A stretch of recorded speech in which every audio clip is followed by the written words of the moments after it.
Hey moms and dads, thanks for watching.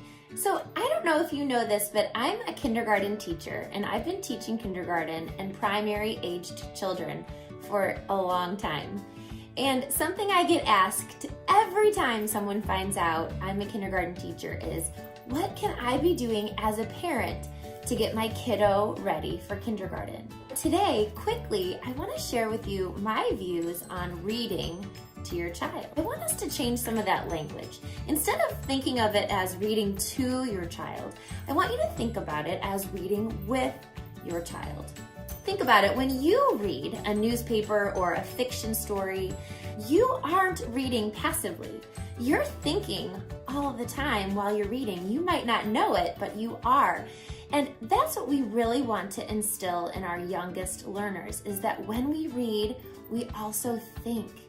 When you're reading with your child, you're noticing things in the pictures. You're talking about connections. You're asking them to help you think of what could happen next. So I thought quickly I could model a few of these strategies with you.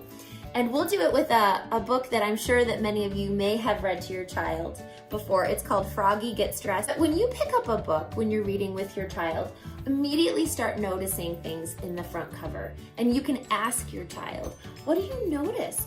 If the title is Froggy Gets Dressed, who do you think is Froggy?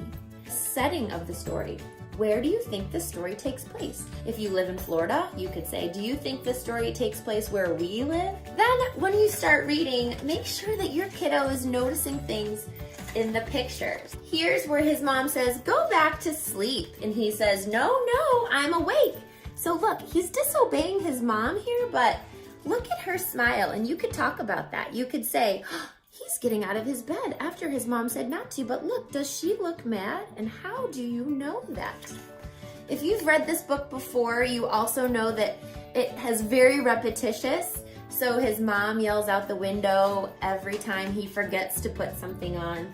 So when it gets to be the last page, you could say, what do you think the mom is going to do now?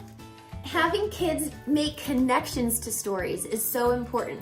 Having them be able to see what's happening in a fiction story and connect that to something that they have lived through is very powerful and helps them to understand the characters and the story even more.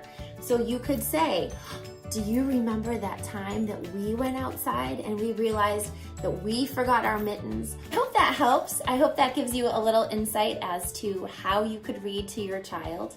Thanks for watching.